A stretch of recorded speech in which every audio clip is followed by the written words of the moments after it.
তো হ্যালো বন্ধুরা, কেমন আছো? আশা করি ভালো আছো। তো আপনাদের সামনে নতুন একটা ব্লগ নিয়ে চলে এলাম। তো আজকে সকাল সকাল বার হয়ে গেলাম আমি আমার ছোটো ভাই, যাব অনেক দূরে ধামাখালি।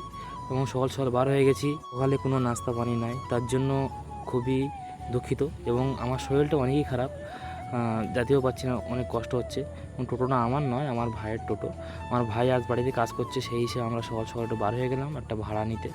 ভাই বলেছে তুমি একটু যাও, আমি আজকে বাড়ি থাকবো, একটু কাজ আর্জেন্ট আছে। সেই হিসাবে আমি বার হয়ে গেছি, দেখতে বার হয়ে গেছি, আধা ঘন্টার উপরে হয়ে গেছে।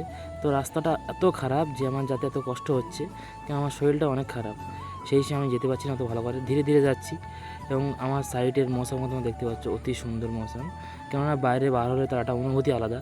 এবং গাড়িতে আমি খুবই কম স্পিডে যাচ্ছি, যাতে আমার কষ্টটা একটু কম হয় এবং যেতেও কোনো সমস্যা না হয়। এবং চললাম, এক হাত দিয়ে গাড়ি চালাচ্ছি, এক হাত দিয়ে ক্যামেরা ধরে রেখেছি। আমার ছোটো ভাইটাকে বলছি ক্যামেরা ধরতে, সে ক্যামেরা ধরতে পারছে না। আমি নিজেই ভিডিও করছি এবং নিজেই যাচ্ছি, চেষ্টা করছি নিজে সব কিছু করা। বলতে বলতে অনেক দূরই চলে আসলাম। এই জায়গাটা হচ্ছে শিরিষতলা, সামনে শিরিষতলা মেন রোড আছে, মেন রোডের কাছাকাছি আমরা আছি, কিছুক্ষণ পরে মেন রোডে উঠবো। তো ছোটো করে একটু দেখিয়ে দিলাম আপনাদের যে জায়গাটা কত সুন্দর, কত অনুভূতি। বাইরে ঘাটে না বার হলে তার একটা সৌন্দর্য বোঝা যায় না এবং সৌন্দর্য দেখা যায় না।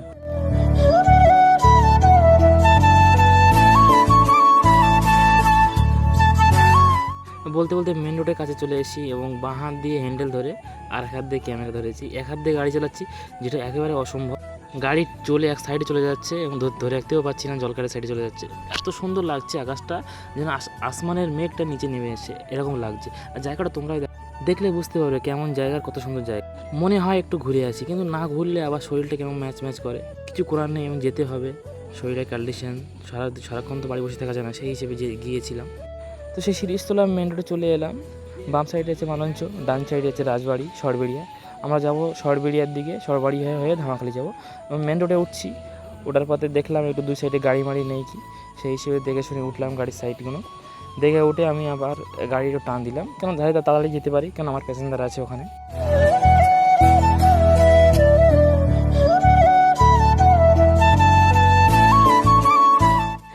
এটা সেই সরবেড়িয়া বাজার, যে সরবেড়িয়া বাজারের কথা আপনাদের কাছে বলছিলাম। আর বাম সাইডে আছে পেট্রোল পাম্প। তো আমরা সরবেড়িয়া বাজার হয়ে এখন যাব ধামাখালি। সরবেড়িয়া বাজারের একদম বীজখানে আমরা আছি, এটা টার্নিং মেরে আমরা যাব ধামাখালি। বাম সাইডে সোজা গিয়েছে সোনাখালি বাসন্তী বাজার, বাম সাইডে গিয়েছে ধামাখালি বাজার। আর এটা হচ্ছে সরবেড়িয়ার একটা মার্কেট, মানে কাপড়ের এবং ফল পাকড়ের মার্কেট আছে। সোজা গিয়েছে বাসন্তী, আর বাম সাইডে আছে ধামাখালি বাজার। সেই ধামাখালির দিকে গিয়ে আমরা রওনা দিলাম, কেন ওখানে আমার প্যাসেঞ্জার আছে, ওই দিক থেকে আসবে, ঝিঙে বাস দিয়ে প্যাসেঞ্জার আসবে। সেই হিসেবে আমি ধামাখালির দিকে রওনা দিয়েছি। এবং আমি বলতে পারি ধামাখালি অনেক কাছে চলে এসেছি। এবং ধামাখালির দুই সাইডে নদী আছে, অনেকেই জানো এবং অনেকেই জানো না, তাই আমি আপনাদেরকে একটু ছোটো করে জানিয়ে দিলাম। দুই সাইডে নদী এবং খুবই ভালো লাগে দেখতে। আরও ড্রোন ক্যামেরা যখন ভিডিও বানানো হয় খুবই সুন্দর লাগে দেখতে, মাশাআল্লাহ। এবং বলতে বলতে আমরা ধামাখালির একেবারে বাজারে চলে এসেছি, যেটা আপনাদের কাছে বলছিলাম। ধামাখালির বাজারে এসে এদিক ওদিক দেখছি যে আমার প্যাসেঞ্জারটা কোথায়, দেখতে পাইনি বলে আমাদের খুব খিদে পেয়েছে, তাই আমরা একটু হোটেলে গিয়ে একটু নাস্তা করে নিলাম। এবং আমি আমার ছোটো ভাই ছোটো করে পরোটা খেয়ে নিলাম অল্প করে। এবং খাওয়ার পরে বেশিক্ষণ ওয়েট করলাম না, তাড়াতাড়ি খেয়ে আমরা চলে যাব, কেন আমাদের আর সময় নেই। গাইজ, ভিডিওটা আজকে আমাদের এই পর্যন্ত। যে যেখান থেকে দেখছো অবশ্যই চ্যানেলটি সাবস্ক্রাইব করে পাশে থাকবে।